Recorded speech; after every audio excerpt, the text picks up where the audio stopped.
নমস্কার বন্ধুরা, আমি ধৃতিমান দ্য ডট চ্যানেলে আপনাদের স্বাগত। বন্ধুরা, বিজেপি মুখ খুললেই আসলে মিথ্যে বের হয়। তা আগে যেমন বহুবার প্রমাণ হয়ে গেছে, আবারও তা প্রমাণ হলো। সম্প্রতি সংসদে মালা রায় জানতে চান কোন রাজ্যে কত ভুয়ো জব কার্ড ধরা পড়েছে। মালা রায়ের প্রশ্নের জবাবে কেন্দ্রীয় সরকার যে তথ্য জানিয়েছে তাতে দেখা যাচ্ছে পশ্চিমবঙ্গ থেকে বিজেপি শাসিত রাজ্যগুলি যেমন উত্তরপ্রদেশ, মধ্যপ্রদেশ, বিহার ইত্যাদি রাজ্যগুলিতে ভুয়ো জব কার্ডের সংখ্যা অনেক বেশি। এদিকে আমাদের রাজ্যের বিজেপি নেতারা 100 দিনের কাজের দুর্নীতির অজুহাত দিয়ে 2021 সালের পর থেকে কেন্দ্রের টাকা আটকে রেখেছে। কিন্তু যখন কেন্দ্রীয় সরকারের দেওয়া তথ্যে দেখা যাচ্ছে যে ভুয়ো জব কার্ডের সংখ্যা অনেক বেশি বিজেপি শাসিত রাজ্যগুলোতে, কিন্তু সেই সব রাজ্যগুলোতে 100 দিনের কাজের টাকা কিন্তু ঠিকই চালু আছে। তাহলে এতদিন ধরে ভুয়ো জব কার্ডের অজুহাত দিয়ে পশ্চিমবঙ্গের বিজেপি নেতারা গর্বের সাথে একথা বলে বেড়াতেন যে আমরাই বলে কেন্দ্র থেকে এই টাকা রাজ্যে আসা বন্ধ করে দিয়েছি, সেটা যে আসলে সম্পূর্ণ একটা মিথ্যে কথা তা আজকে সর্বসমক্ষে পরিষ্কারভাবে চলে এসেছে। অন্যদিকে পশ্চিমবঙ্গে অনেক ভুয়ো জব কার্ড ধরা পড়েছে এই কথা বলে বেরিয়ে পশ্চিমবঙ্গের মানুষের ভোটে জেতা বিজেপি নেতারা দিল্লিতে গিয়ে দরবার করে পশ্চিমবঙ্গের 100 দিনের কাজের টাকা বন্ধ করে দিয়েছেন। তারা কি আদপেই পশ্চিমবঙ্গ তথা বাংলা ও বাঙালির ভালো চান? বন্ধুরা, সংসদে প্রশ্নের উত্তরের পরিপ্রেক্ষিতে কেন্দ্রীয় সরকারের তরফ থেকে যে তথ্য দেওয়া হয়েছে সেখানে দেখা যাচ্ছে 2022-23 অর্থবর্ষে উত্তরপ্রদেশে ভুয়ো জব কার্ড বাতিল হয়েছে 2,99,354টা। বিহারে সেই সংখ্যা 81,742টা। মধ্যপ্রদেশে সেই সংখ্যা 27,885। সেখানে পশ্চিমবঙ্গের ক্ষেত্রে সেই সংখ্যা হচ্ছে 5,263। 2023-24 অর্থবর্ষে উত্তরপ্রদেশে জব কার্ড বাতিল হয়েছে 1,47,397টা। বিহারে বাতিল হয়েছে 17,641টা। মধ্যপ্রদেশের ক্ষেত্রে সংখ্যাটি হচ্ছে 23,029। আর পশ্চিমবঙ্গের ক্ষেত্রে সংখ্যাটি হচ্ছে মাত্র 719। 2024-25 অর্থবর্ষে উত্তরপ্রদেশের জব কার্ড বাতিল হয়েছে 3,421, বিহারে 8,111 এবং মধ্যপ্রদেশে 804টি। সেক্ষেত্রে পশ্চিমবঙ্গে মোটে 2টি। বন্ধুরা, বিজেপি শাসিত রাজ্যগুলো এবং পশ্চিমবঙ্গের মধ্যে জব কার্ড বাতিলের সংখ্যা যে বিস্তর পার্থক্য তা এই রাজ্যে বিজেপি নেতাদের দাবিকে মিথ্যে, অসার এবং বাংলা ও বাঙালি বিরোধী বলে কি প্রমাণ করে দিল না? আর বিজেপির এই বাংলা বিরোধী মানসিকতা, বাংলাকে বঞ্চিত করার জন্য এই বিরাট মিথ্যের আড়ালে যে এক গভীর পরিকল্পনা, এই সব কিছুর পেছনের আসল কারণ হলো বাঙালি বিজেপির দম্ভে আঘাত করেছে। 2021 সালে সারা ভারতে বিজেপি নেতাদের এই রাজ্যে ডেকে এনে আপকে বার 200 পার স্লোগান দিয়ে বিজেপি যে আশা করেছিল এ রাজ্যের ক্ষমতা দখলের, সে আশাকে শুধু বাঙালি নস্যাৎই করেনি, রীতিমতো মুখে চুনকালি লাগিয়ে 200 আসন থেকে অনেক দূরে 77টি আসনে আটকে দেয়। আর তারপর থেকে শুরু হয় বিজেপির বাংলা ও বাঙালিকে ভাতে মারার পরিকল্পনা। তারপর থেকেই রাজ্য থেকে ট্যাক্স তুলে নিয়ে গেলেও কেন্দ্র থেকে রাজ্যের যে পাওনা টাকা তা সম্পূর্ণ আটকে রেখেছে কেন্দ্রের মোদী সরকার। এই ধরনের ঘটনা 2021 সালের পর থেকে লাগাতার বাঙালি দেখে আসছে, কিন্তু সম্প্রতি শুরু হয়েছে এক নতুন প্রবণতা যা ভারী অদ্ভুত। বন্ধুরা, এদেশে যে যাই করুক না কেন কোর্টের আদেশ অমান্য সাধারণত কোনো সরকার করে না, কিন্তু ইদানিং বিজেপিকে সেই কাজই করতে দেখা যাচ্ছে। এই 100 দিনের কাজ নিয়েই কলকাতা হাইকোর্টের প্রধান বিচারপতি টি.এস. শিবজ্ঞানম এবং চৈতালি চট্টোপাধ্যায় দাসের ডিভিশন বেঞ্চ 18ই জুন আদেশ দেয় কেন্দ্রীয় সরকার কোনোভাবেই এই রাজ্যের 100 দিনের কাজের টাকা আটকে রাখতে পারবে না। দুর্নীতি রোধে কেন্দ্র যে কোনো শর্ত আরোপ করতে পারে, যেমন কেন্দ্রীয় পোর্টালের মাধ্যমে সরাসরি শ্রমিকদের অ্যাকাউন্টে টাকা পাঠানো বা নজরদারি চালানো। তবে দুর্নীতির অভিযোগের কারণে পুরো প্রকল্পের অর্থ বন্ধ করা যাবে না, আর তা চালু করতে হবে এই বছরের 1 আগস্ট থেকেই। যখন এই 1 আগস্টের আর বেশি দিন বাকি নেই, এই সময় এই বিষয়ে জানতে চাইলে অদ্ভুতভাবে কেন্দ্রীয় সরকারের তরফ থেকে বলা হয় তারা আদালতের রায় খতিয়ে দেখছে। বন্ধুরা, আমরা এই বিষয়ে কুণাল ঘোষের বক্তব্য একটু শুনে নিই। আচ্ছা, আজ একটা খুব গুরুত্বপূর্ণ বিষয়, বাংলাকে কিভাবে বঞ্চনা করছে কেন্দ্রীয় সরকার তার একটা সবিস্তার চিত্র আজ সামনে চলে এসেছে। আমাদের সাংসদ মালা রায় একটি প্রশ্ন করেছিলেন কেন্দ্রীয় সরকারকে যে গত 3টি আর্থিক বছরে দেশে ভুয়ো যে জব কার্ড আপনারা কতগুলি ক্যান্সেল করেছেন। তো তার উত্তরে যা নমুনা সামনে এসেছে তাতে দেখা যাচ্ছে যে কেন্দ্রীয় সরকারি হিসাব দিয়ে বলছেন যে 2024-25 আর্থিক বছরে পশ্চিমবঙ্গে মাত্র 2টি মাত্র 2টি ভুয়ো জব কার্ড আইডেন্টিফাই হয়েছে এবং ডিলিট হয়েছে, যেখানে উত্তরপ্রদেশে 3,421টা, অনেক বেশি, গুজরাট বেশি, মধ্যপ্রদেশ বেশি। ফলে দেখা যাচ্ছে বিজেপি শাসিত রাজ্যগুলিরা 3টে বছর যোগ করলে দেখা যাচ্ছে কয়েক লক্ষ তফাৎ হয়ে যাচ্ছে, এবং বাংলায় অনেক কম। এবং সেই জায়গায় দাঁড়িয়ে বাংলাকে 100 দিনের টাকা বন্ধ করে রেখেছে। আর যাদের রাজ্যে ভুয়ো জব কার্ড বেশি আইডেন্টিফাই হচ্ছে তাদেরকে ঢালাও টাকা দিচ্ছে, কারণ তারা বিজেপির সরকার। ফলে একদিকে বিজেপি রাজ্যগুলিতে অনিয়ম বেশি প্রমাণিত, 2 অনিয়ম থাকা সত্ত্বেও সেখানে টাকা দিচ্ছে, আর বাংলায় জেনুইনিটির টাকা সত্ত্বেও, ট্রান্সপারেন্সির টাকা সত্ত্বেও তারা টাকা আটকে দিচ্ছে। হাইকোর্ট বলেছে টাকা দিতে, সংসদের উত্তরে বলছেন যে আমরা হাইকোর্টের রায় বিবেচনা করে দেখছি। মানে এটা কি? হাইকোর্ট বলেছে বাংলাকে এই বকেয়া টাকাটা দিতে হবে, সেখানে বলছে আমরা বিবেচনা করে দেখছি। ফলে মালা রায়ের প্রশ্নের উত্তরে যা সংসদে কেন্দ্র রিপোর্ট দিয়েছে তা থেকে পরিষ্কারভাবে তাদের বাংলা বিরোধিতা, বাংলার সঙ্গে শত্রুতা, বাংলাকে বৈষম্য, বঞ্চনা, প্রতিহিংসার মধ্যে রেখে দেওয়া, আর নিজেদের রাজ্যে অনিয়ম দুর্নীতি হলেও সেখানে ঢালাও টাকা দেয়া, এটা স্পষ্ট হয়ে গেছে। আমরা কেন্দ্রের এই পক্ষপাত দুষ্ট দৃষ্টিভঙ্গির তীব্র নিন্দা করছি।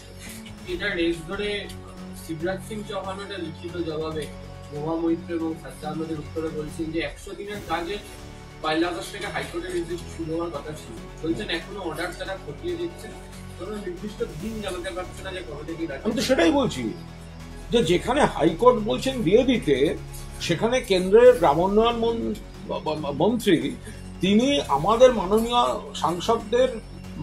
সাংসদদের বলছেন যে আমরা খতিয়ে দেখছি। মানে এটা কি করে হতে পারে?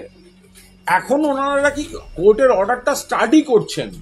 সাধারণ মানুষ তারা পরিশ্রম করেছেন, তাদের টাকা এতদিন ধরে বন্ধ করে রেখেছে। মমতা বন্দ্যোপাধ্যায় বাংলার ফান্ড থেকে দিচ্ছেন, কেন্দ্র বন্ধ করে রেখেছে। হাইকোর্ট বলেছে টাকা দাও, এখনো টাকা না দিয়ে বলছে আমরা কোর্টের রায়টা খতিয়ে দেখছি, স্টাডি করছি। ফলে এরা বাংলা বিরোধী, বাংলার শত্রু, বাংলার মানুষের মঙ্গল এরা চান না। কেন্দ্রীয় গ্রামোন্নয়ন মন্ত্রীর তরফ থেকে যা প্রশ্নের উত্তর, যা তথ্য পরিসংখ্যান এবং তাদের যা স্ট্যান্ড আমাদের মাননীয় সাংসদদের দেওয়া হয়েছে, তাতে এটা পরিষ্কার যে বাংলার বিরুদ্ধে তারা বঞ্চনা করছেন, প্রতিহিংসা করছেন, আর তাদের রাজ্যগুলোতে অনিয়ম চলছে, দুর্নীতি চলছে, তা সত্ত্বেও তারা টাকা দিয়ে যাচ্ছে। বন্ধুরা, আবার বিষয় ফেরার আগে একটি আবেদন, দয়া করে চ্যানেলটিকে সাবস্ক্রাইব করে আমাদের সামনের দিকে এগিয়ে যেতে সাহায্য করুন। বন্ধুরা, আমাদের প্রতিবেদন ভালো লাগলে জয়েন বাটনে ক্লিক করে আমাদের এই ছোট্ট প্রয়াসকে উৎসাহ দিতে পারেন। বন্ধুরা, জাতীয় নির্বাচন কমিশন স্পেশাল ইন্টেন্সিভ রিভিশন বা এসআইআরের নামে বলতে গেলে এক প্রকার দেশবাসীর বিরুদ্ধে যুদ্ধ ঘোষণা করেছে। কেন একথা বলছি আপনারা পুরোটা শুনলে বুঝতে পারবেন। প্রতিটা রাজ্যে সেই রাজ্যের ভোটার লিস্ট পুরোপুরি বাতিল করে আবার নতুন করে ভোটার লিস্ট তৈরি করা হবে। এরই নাম হলো স্পেশাল ইন্টেন্সিভ রিভিশন বা এসআইআর। বর্তমানে এই কাজ বিহারে হচ্ছে, এরপরে আগস্ট মাস থেকে শুরু হবে পশ্চিমবঙ্গ সহ আরও 5টি রাজ্যে। সুতরাং নিষ্কৃতি কারোরই নেই। ভোটার লিস্ট নতুন করে তৈরি হবে শুনলে হয়তো বিষয়টা ভালোই লাগছে, কিন্তু এর পেছনে যে কোনো না কোনো ষড়যন্ত্র আছে তা কতগুলো বিষয় দেখলেই পরিষ্কার হয়ে যাবে। মমতা বন্দ্যোপাধ্যায় যে কারণে বারবার বলছে যে বিহারে বর্তমানে হচ্ছে বটে, কিন্তু আসল লক্ষ্য পশ্চিমবঙ্গ। আর এই কথাটা ভাবলে তাকে কোনোভাবে দোষ দেওয়া যায় না, কারণ 2026 সালে পশ্চিমবঙ্গের বিধানসভা ভোট আছে। বন্ধুরা, আমরা যদি প্রতিটি পদক্ষেপ বিশ্লেষণ করতে করতে আসি তাহলে অনেক কিছু পরিষ্কার হয়ে যাবে। যেহেতু বিহারে এই সময় এই কার্যক্রমটা ঘটছে, তাই বিহারের উদাহরণটাই আমরা ধরে নিই। ডিসেম্বর জানুয়ারি মাস নাগাদ বিহারে পুরো ভোটার লিস্ট নতুন করে ঝাড়াই বাছাই করে তৈরি করা হয়েছিল। বিহারে আর 2-3 মাস পরেই বিধানসভা নির্বাচন। আর এইখানেই বিশেষজ্ঞদের প্রশ্ন, যদি পরবর্তীকালে এসআইআর করার পরিকল্পনা থেকেই থাকে তাহলে কেন ডিসেম্বর জানুয়ারি মাস থেকে তা শুরু করা হলো না? বন্ধুরা, এসআইআরের নোটিফিকেশন জারি করার 1 মাস আগে কেন্দ্রীয় নির্বাচন কমিশন একটি সাংবাদিক সম্মেলন করেছিল। আর সেই সাংবাদিক সম্মেলনে তারা বলেছিল যে তারা নতুন নির্বাচন কমিশন, সুতরাং নতুন 18 রকমের নিয়মকানুন তারা সামনে নিয়ে আসবে। কিন্তু তাদের এই তালিকার মধ্যে কোথাও এই এসআইআরের নাম ছিল না। ঠিক এই জায়গাতেই বিশেষজ্ঞদের প্রশ্ন, তাহলে কি 1 মাস আগেও নির্বাচন কমিশন জানতো না যে তাদের 1 মাস পরে এরকম বড় একটি কর্মযজ্ঞে হাত দিতে হবে? তাহলে কি কোথাও থেকে বিশেষ কোনো ফোন আসার পর নির্বাচন কমিশন এরকম কোনো সিদ্ধান্ত নিতে বাধ্য হয়েছিল? বন্ধুরা, বিহারে এসআইআরের নোটিফিকেশন জারি করে জনগণকে ভোটার লিস্টের নাম তোলার জন্য 11 রকমের ডকুমেন্টের একটি তালিকা দেওয়া হয়েছে, যার ভেতর থেকে যে কোনো একটি ডকুমেন্ট ফর্ম জমা দেওয়ার সময় ফর্মের সাথে দিতে হবে। কিন্তু এই ডকুমেন্টের মধ্যে আধার, প্যান কার্ড, ভোটার কার্ড বা রেশন কার্ড এগুলো কোনোটাই নেই। যে ধরনের ডকুমেন্ট এই 11টি ডকুমেন্টের তালিকার মধ্যে রয়েছে সেগুলি দেশের অনেক মানুষের কাছেই থাকবে না। আর এই ডকুমেন্টসের তালিকা নিয়ে বিহারে এত বড় কর্মযজ্ঞ এত কম সময়ের মধ্যে যখন শুরু করে নির্বাচন কমিশন, তখন তাদের নাকের জলে চোখের জলে হয়ে যাওয়ার অবস্থা হয়। এর কারণ হলো বিহারের বেশিরভাগ মানুষের কাছেই এই 11 তালিকার ডকুমেন্টসগুলো নেই। এদিকে ফর্ম জমা দেওয়ার সময়সীমা 1 মাস বেঁধে দেওয়া হয়েছিল।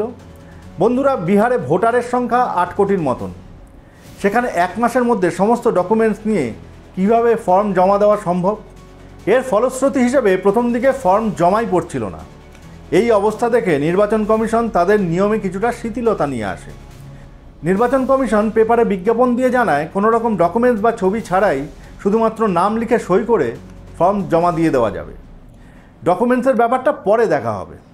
আর এই সময় মহুয়া মৈত্র, যোগেন্দ্র যাদব এবং মনোজ ঝা সহ আরও অনেকে এই এসআইআর প্রক্রিয়ার বিরুদ্ধে সুপ্রিম কোর্টে পিটিশন জমা করে। বন্ধুরা, সুপ্রিম কোর্টে এই কেস ওঠে বিচারপতি সুধাংশু ধুলিয়া এবং বিচারপতি জয়মাল্য বাগচির এজলাসে। নির্বাচন কমিশনের তরফ থেকে প্রথমেই তুলে ধরা হয় ভারতের নাগরিকত্ব প্রমাণের বিষয়টি, যা বিচারপতিরা এক কথায় খারিজ করে দেন এই বলে যে নাগরিকত্ব দেখার দায়িত্ব নির্বাচন কমিশনের নয়, সেটা সম্পূর্ণ স্বরাষ্ট্র দপ্তরের বিষয়। এরপরে বিচারপতিরা চেপে ধরেন নির্বাচন কমিশনকে যে আধার কার্ডকে কেন এই তালিকাভুক্ত করা হয়নি। এর উত্তরে নির্বাচন কমিশনের তরফ থেকে বলা হয় আধার কার্ড ভারতের নাগরিকত্বের প্রমাণ নয়। তখন বিচারপতিরা বলেন যে 11টি ডকুমেন্টের কথা বলা হয়েছে সেগুলি কোনোটাই ভারতের নাগরিকত্বের প্রমাণ নয়। সেইভাবে দেখতে গেলে ভারতের নাগরিকত্বের প্রমাণ বলে কোনো কিছুই এই মুহূর্তে ভারতে নেই।